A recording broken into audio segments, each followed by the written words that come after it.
Hello everyone, my name is Skits and welcome to episode 14 of Skyrim Mods Weekly. I hope you enjoyed the video and thank you for watching. First mod we'll be taking a look at is called Populated Lands, Roads and Paths by Ares, author of Populated Cities, Towns and Villages, reviewed in episode 11.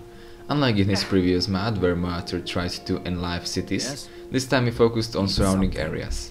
As we all know, roads in vanilla Skyrim are basically dead, and other than occasional hunter or bandit, there isn't much traffic. So my author decided to add over 140 new respawnable NPCs with own names and AI packages. Most of the NPCs travel in groups.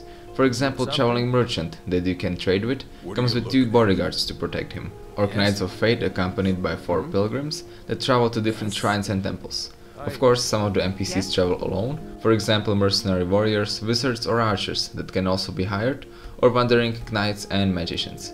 There is also a special group of people called assassins that is hunting you, the Dragonborn. There are also another 5 new groups that I did not name, meaning there are 13 new groups of NPCs.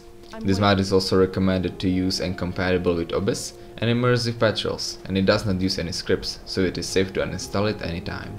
Overall, my author did a very good job, and if you just like me think that Skyrim needs to be more populated, then this mod is for you. Next up we have HD Detailed Terrain by Soolie. This mod replaces distant terrain textures. So as we all know, distant terrain textures in vanilla game look really bad. They are blurry, low res, and make terrain look flat and ugly. This mod changes that by replacing original textures with new HD ones.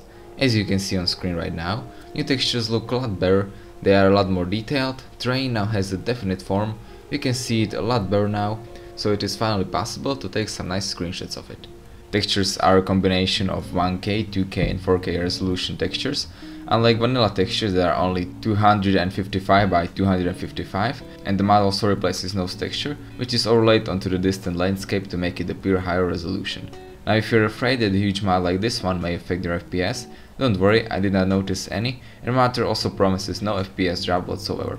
So overall, HD Detailed Terrain is very good and much needed distant terrain replacer mod. I liked it and definitely recommend it. Moving on, we have Clothing and Clutter Fixes by kryptopyr.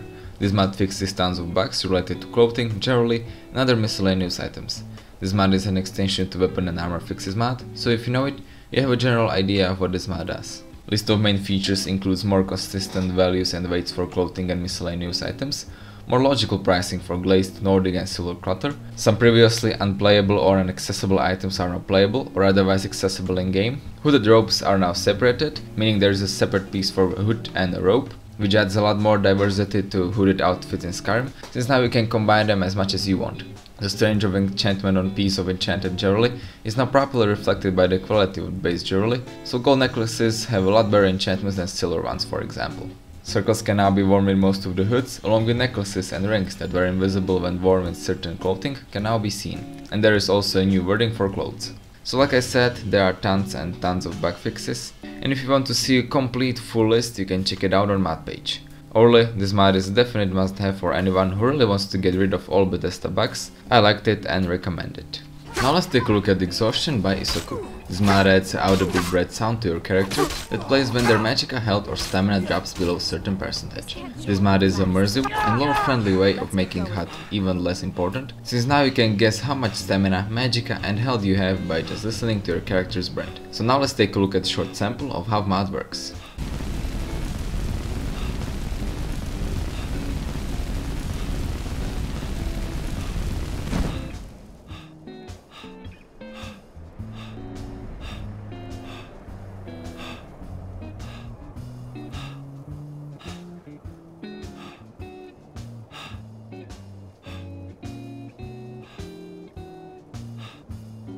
So as you may have heard, lower my magicka gets, breathing gets more intensive and calms down as magicka goes back up. There are separate female and male voices, and mod also comes with mod configuration menu, where you can change values that trigger the effect or resource that will trigger it. So overall, mod did a very good job, I liked it and definitely recommend it. Next up we have Bleakcoast Cave Easter Egg improved by Graesholt. So we all probably know about Easter Egg in Bleakcoast Cave. If you don't and don't want to get spoiled, then go ahead and skip to next mod. So the Star Wars Easter egg is not properly implanted in the dungeon.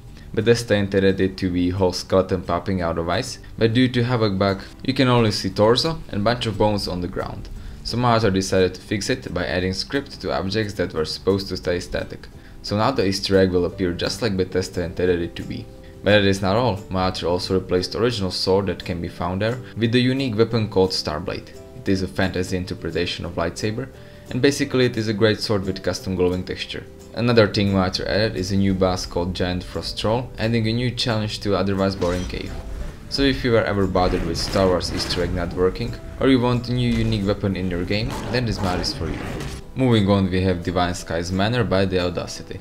This mod adds a new player home into the game. You can gain access to it by completing a short quest about saving prisoner from caverns underneath Manor. You can begin quests in Drunken Huntsman in Whiterun, and you also have to pay 1800 septims to buy it. House itself looks very good. Exterior of the house has a nice front gate with changeable banners, a stable for your horse, some dummies for training, and forge for all your smithing desires. Inside of Manor you can find very large and spacious rooms that give Manor glorious and kind of sacred feel, at least for me. You can also find plenty of storage, crafting room, alchemy and enchanting room, room with a small garden and a statue, and bedrooms. House is also fully nav-meshed, and for Guy's first mod, I have to say that he did a good job. Divine Skies Manor is a good looking and well made house with a short quest as a bonus. I liked it and you should go ahead and check it out.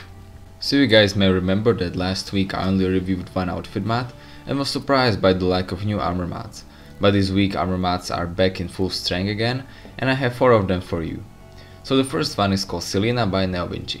You can find it inside back near Riverwood. It was inspired by Selena's outfit in a movie called Underworld. As you can see, it comes with custom textures and mal. Textures look very good. You can see that a lot of work went in them. There are even some small details like scratches on legs or the pattern on the torso. Since this outfit is made out of latex, textures are shiny as well. But if you don't like that, you can download an optional file that tunes it down a bit. If you use an EMB just like me, make sure you download an optional file for less dark textures. Since it doesn't show any skin, it is available for all body types, it is female only, and basic outfit you can find in Riverwood can be used to create armors or mage robes out of it. When I compared it to original Selena outfit, it was very similar as well, so overall Meister did a very good job. I liked it and you should go ahead and try it out. Next up we have Less Sexy Armor Redux by JZBai, author of Horsekick, we reviewed in episode 3. This mod changes mesh of vanilla female armors to make them look more feminine. So as we all know, female versions of vanilla armors in game look way too similar to their male counterparts, and it makes Bethesda look lazy on that part. There are actually tons of replacers that fix that, but most of them make female bodies way too exposed and not lore friendly at all. But in this replacer, Meister found a perfect balance between skimpy and male look, creating a feminine but still lore friendly and good looking version of armors. Another great thing is that Meister also added a full support for weight slider, so if your character is slim, so will armor and so on. Unfortunately, mod only supports ebony male and elven, ebony, steel plate, elven light and orcish armor, but I hope that Meister adds support for all vanilla outfits, since this is a great alternative for people that don't enjoy skimpy armors but prefer something lore friendly. If you are one of them, then this mod is for you. Moving on, we have Sinister Nightingale by Nevermind43.